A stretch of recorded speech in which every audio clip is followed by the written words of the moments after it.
ప్రఖ్యాత తబలా విద్వాంసుడు జాకీర్ హుస్సేన్ తుది శ్వాస విడిచారు. శాన్ ఫ్రాన్సిస్కోలోని ఆసుపత్రిలో ట్రీట్మెంట్ పొందుతూ ఆయన కన్నుమూశారు. ఆయన మరణంతో అందరూ తీవ్ర విషాదంలో ఉన్నారు. ఆయన మృతితో భారతీయ చలనచిత్ర రంగం, సంగీత అభిమానులు తీవ్ర శోకసంద్రంలో మునిగిపోయారు. జాకీర్ హుస్సేన్ ఎవరు? ఆయన తండ్రి ఎంత గొప్ప పేరున్న వ్యక్తి? ఆయన సాధించిన అవార్డులేంటి? ఇవన్నీ కూడా జాకీర్ హుస్సేన్ గారి రియల్ స్టోరీలో తెలుసుకుందాం.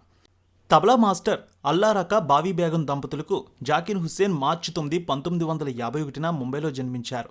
ఆయన తండ్రి ఉస్తాద్ అల్లారకా దేశంలోని ప్రముఖ పెర్కషన్ వాద్యకారుడు. ఆయన పండిట్ రవిశంకర్, ఉస్తాద్ జాకీర్ హుస్సేన్ వంటి గొప్ప కళాకారులతో జుగల్బందీ ప్రదర్శించేవారు. తన తండ్రి అల్లారకా మార్గాన్ని అనుసరించి ఉస్తాద్ జాకీర్ హుస్సేన్ సంగీతాన్ని తన కెరీర్గా ఎంచుకున్నారు. ఆ తర్వాత దాన్నే తన జీవితంగా చేసుకున్నారు. జాకీర్ హుస్సేన్ చాలా చిన్న వయసు నుంచి తబలా నేర్చుకోవడం ప్రారంభించారు. ఆయన మొదటి గురువు ఆయన తండ్రే. జాకీర్ హుస్సేన్ 11 నుంచి 12 సంవత్సరాల వయసులో సంగీత శిక్షణ మొత్తం తీసుకున్నారు. సెయింట్ మైకేల్ హై స్కూల్లోని పాఠశాల విద్య పూర్తి చేశారు. అలాగే సెయింట్ జీవియర్స్ కాలేజీలో గ్రాడ్యుయేషన్ పూర్తి చేశారు ముంబైలో. ఆయన హిందుస్థానీ క్లాసికల్ మ్యూజిక్, జాజ్, ఫ్యూజన్లో నైపుణ్యం సాధించారు. జాకీర్ యూనివర్సిటీ ఆఫ్ వాషింగ్టన్ నుంచి సంగీతంలో డాక్టరేట్ డిగ్రీని కూడా పూర్తి చేశారు. ఎంతో ఎనర్జెటిక్గా, వినసొంపుగా హావభావాలు పలికిస్తూ తబలా వాయించే జాకీర్ హుస్సేన్ భారత్తో పాటు ప్రపంచవ్యాప్తంగా మేటి తబలా ప్లేయర్గా, తబలా మాస్ట్రోగా పేరు పొందారు. తబలా వాయించడంలో ఎన్నో విచిత్రమైన బాణీలను ప్రవేశపెట్టి తనకు తానే సాటి అని చాటుకున్నారు. 13 ఏళ్లకే తొలి ప్రదర్శన ఇచ్చారాయన. అయితే దీని వెనుక ఓ ఆసక్తికర సంఘటన కూడా జరిగింది. ఆయనే ఆ విషయాన్ని వెల్లడించారు. నిజానికి ఓ ప్రదర్శనలో తబలా వాయించేందుకు రావాలంటూ అల్లారకాకు, అంటే ఆయన తండ్రికి ఇన్విటేషన్ వచ్చింది. కానీ ఆ లెటర్ జాకీర్ చేతికి వచ్చింది. దీంతో ఆ లెటర్కు అల్లారకా మాదిరిగానే తానే జవాబు ఇచ్చారు. ఆ కార్యక్రమానికి తాను రాలేనని, తన కొడుకు జాకీర్ హుస్సేన్ అందుబాటులో ఉంటారని ప్రత్యుత్తరం పంపించారు. అయితే అతని వయసు అప్పుడు 13 సంవత్సరాలు. ఆ విషయం చెప్పకుండానే దాచారు. దాంతో జాకీర్కు అలా ఫస్ట్ బుకింగ్ కన్ఫర్మ్ అయింది. ఆయన వెళ్ళి తబలా అద్భుతంగా వాయించి బలా అనిపించుకున్నారు. ఇవన్నీ కూడా చకచకా జరిగిపోయాయి. అప్పటి నుంచి ఆయన దాదాపు 6 దశాబ్దాలుగా అసమాన ప్రతిభతో ప్రపంచంలోని మేటి తబలా ప్లేయర్గా మన్ననలు అందుకున్నారు.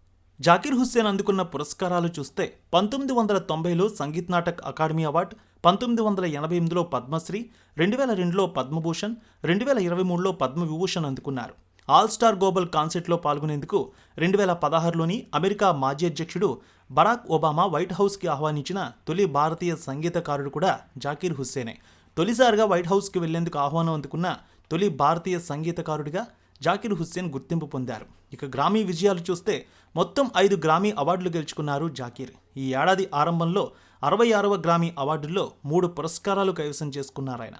ఇక జాకీర్ హుస్సేన్ సాధించిన రికార్డులు చూస్తే హిందుస్థానీ క్లాసికల్ మ్యూజిక్, జాజ్, ఫ్యూజన్లో నైపుణ్యం సాధించి తనదైన ముద్ర వేశారు దేశవ్యాప్తంగా.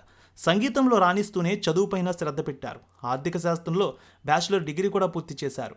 2009లో మిక్కీ హార్ట్తో కలిసి ప్లానెట్ డ్రమ్ ఆల్బమ్ చేసినందుకు గ్రామీ అవార్డు అందుకున్నారు. ఈ అవార్డును అందుకున్న కొద్దిమంది ప్రముఖుల్లో జాకీర్ హుస్సేన్ ఒకరు. జాకీర్ హుస్సేన్ సినిమాకు మంచి సహకారం అందించారు. కేన్స్ ఫిల్మ్ ఫెస్టివల్లో ఎన్నోసార్లు ప్రదర్శనలు ఇచ్చారు. విమర్శకుల ప్రశంసలు కూడా అందుకున్నారు హుస్సేన్.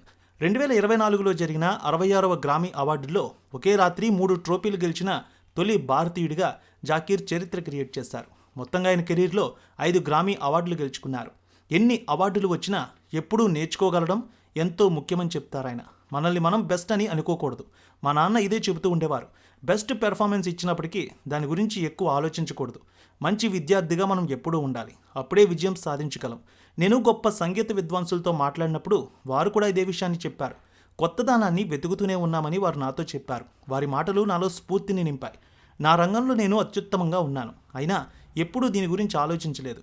నాకన్నా గొప్ప తబలా విద్వాంసుల పేర్లు చెప్పమంటే కనీసం 15 మంది పేర్లు చెప్తానంటూ జాకీర్ హుస్సేన్ ఒక సందర్భంలో అన్నారు.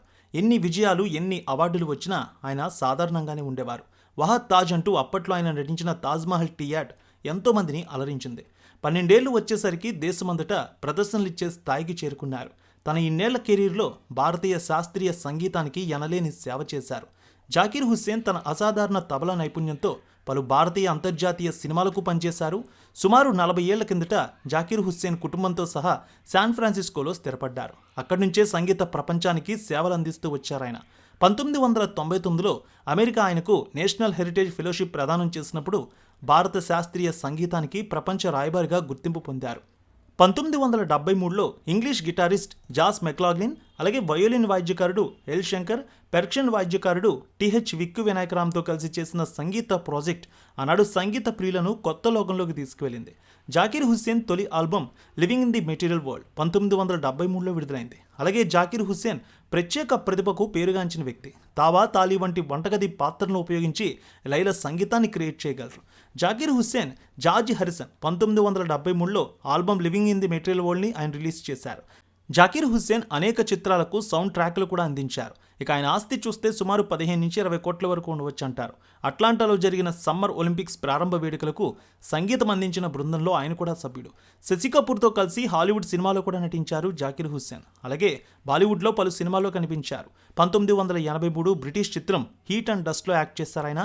శశి కపూర్ కూడా ఈ సినిమాలో పనిచేశారు. జాకీర్ హుస్సేన్ 1998లో సాత్ చిత్రంలో కూడా యాక్ట్ చేశారు. ఈ సినిమాలో ఆయన సరసన షబానా అజ్మీ నటించారు. షబానా ప్రేమికుడి పాత్రలో జాకీర్ హుస్సేన్ అద్భుతంగా నటించారు. అలాగే మొఘల్ ఏ ఆజం 1960లో ఈ సినిమాలో సలీం తమ్ముడిగా జాకీర్ హుస్సేన్కు ఆఫర్ వచ్చింది. కానీ ఆ సమయంలో ఆయన తండ్రి దీనికి ఒప్పుకోలేదట. తన కొడుకు సినిమాల్లో కాదని సంగీతంపై మాత్రమే దృష్టి పెట్టి అలా ముందుకు రాణించాలని తండ్రి కోరారు. దీంతో ఆయన ఆ సినిమాలో నటించలేదు. ఆ తర్వాత మాత్రం పలు సినిమాల్లో నటించారు. హుస్సేన్ కథక్ డాన్సర్, టీచర్ అయిన యాంటోనియా మెన్నోకలాను వివాహం చేసుకున్నారు. ఈ దంపతులకు అనీసా ఖురేషీ, ఇసాబెల్లా ఖురేషీ అనే 2 కుమార్తెలు ఉన్నారు. ఉస్తాద్ జాకీర్ హుస్సేన్ డిసెంబర్ 15, 2024 ఆదివారం రోజున మరణించారు. కొద్ది రోజులుగా గుండె సంబంధిత సమస్యలతో బాధపడ్డారు ఆయన. చివరకు శాన్ ఫ్రాన్సిస్కోలోని ఆసుపత్రిలో ఆదివారం తుది శ్వాస విడిచారు. అనారోగ్య కారణాలతో అమెరికాలోని శాన్ ఫ్రాన్సిస్కో ఆసుపత్రిలో జాకీర్ హుస్సేన్ని చేర్పించారు కుటుంబ సభ్యులు. పరిస్థితి తీవ్రంగా విషమించడంతో ఐసీయూలో ఉంచి వారం రోజులుగా చికిత్స అందించారు. వైద్యుల ప్రయత్నాలు ఫలించలేదు. ఆదివారం జాకీర్ హుస్సేన్ కన్నుమూశారు. ఆయన ఆసుపత్రిలో చేర్చిన విషయాన్ని ఆయన స్నేహితుడు, ప్రముఖ ఫ్లూటిస్ట్ రాకేష్ కూడా వెల్లడించారు. జాకీర్ హుస్సేన్కు రక్తపోటు, గుండె సమస్య ఉందనే విషయాన్ని చెప్పారు. శాన్ ఫ్రాన్సిస్కోలోని ఆసుపత్రిలో ఆయన వారం రోజుల పాటు చికిత్స పొందుతూ కన్నుమూశారు. ఇక ఆయన మరణ వార్త విని ప్రముఖులందరూ నివాళి అర్పించారు దేశవ్యాప్తంగా. పద్మభూషణ్, గ్రామీ అవార్డు విజేత జాకీర్ హుస్సేన్ మృతి పట్ల ఏపీ ముఖ్యమంత్రి చంద్రబాబు, మంత్రి నారా లోకేష్, వైసీపీ అధినేత జగన్ కూడా సంతాపం తెలియజేశారు. తబలా మాస్ట్రో జాకీర్ హుస్సేన్ మృతి విషాదం కలిగిస్తోందంటూ సీఎం చంద్రబాబు పేర్కొన్నారు. భారత శాస్త్రీయ సంగీత రంగంలో ఆయన శిఖర సమానుడని కీర్తించారు. సంగీత ప్రేమికులను ఆయన తన తబలా ప్రదర్శనలతో సమ్మోహితులను చేశారని, అనేక తరాల సంగీత ప్రేమికులకు స్ఫూర్తిగా నిలిచారంటూ కొనియాడారు. సంగీత ప్రపంచంలో ఆయన వారసత్వం కొనసాగుతుందని ఆశిస్తున్నానంటూ చంద్రబాబు ట్వీట్ చేశారు. ఇక ఏపీ విద్య, ఐటీ, ఎలక్ట్రానిక్ శాఖ మంత్రి నారా లోకేష్ కూడా జాకీర్ హుస్సేన్ మృతి పట్ల విచారం వ్యక్తం చేశారు. సంగీత ప్రపంచం ఒక ప్రకాశవంతమైన దిగ్గజాన్ని కోల్పోయిందని తెలిపారు. ఆయన తన అసమాన నైపుణ్యంతో ప్రపంచ సంగీత ప్రేమికులను కట్టిపడేశారని కొనియాడారు. అటువంటి సంగీత జ్ఞాని మృతి పట్ల కోట్లాది మంది అభిమానులతో కలిసి తాను కూడా విచారిస్తున్నానన్నారు. వైసీపీ అధినేత జగన్ కూడా స్పందించారు. తబలా మాస్ట్రో జాకీర్ హుస్సేన్ ఇక లేరని తెలిసి తీవ్ర విచారానికి గురైనట్టు తెలిపారు. భారత శాస్త్రీయ సంగీత రంగంపై చెరగని ముద్ర వేశారని, ఆయన ఒక దిగ్గజ సంగీతకారుడని కీర్తించారు. ఈ విషాద సమయంలో ఆయన కుటుంబానికి ప్రగాఢ సంతాపం తెలియజేస్తున్నానంటూ జగన్ ట్వీట్ చేశారు. తబలా మాస్ట్రో మరణం నిజంగా అందరినీ తీవ్ర దిగ్భ్రాంతికి గురిచేసింది. మనం కూడా జాకీర్ హుస్సేన్ గారిని తలుచుకొని ఆయనకు నివాళి అర్పిద్దాం. వ్యూయర్స్, ఈ బయోగ్రఫీ రియల్ స్టోరీ మీకు నచ్చిందని అనుకుంటున్నాం. ఈ వీడియో చేయడానికి మేము ఎంతో కష్టపడతాం. ఆ కష్టానికి మీరు ఇచ్చే ప్రతిఫలం ఈ వీడియోని లైక్ చేయడమే. ఈ వీడియో కనుక మీకు నచ్చినట్లయితే వీడియోని లైక్ చేయండి. అలాగే మమ్మల్ని సపోర్ట్ చేయండి. ఇలాంటి మరిన్ని ఇంట్రెస్టింగ్ బయోగ్రఫీస్ కోసం మా ఛానల్ని సబ్స్క్రైబ్ చేసుకోండి. అందరికీ ధన్యవాదాలు.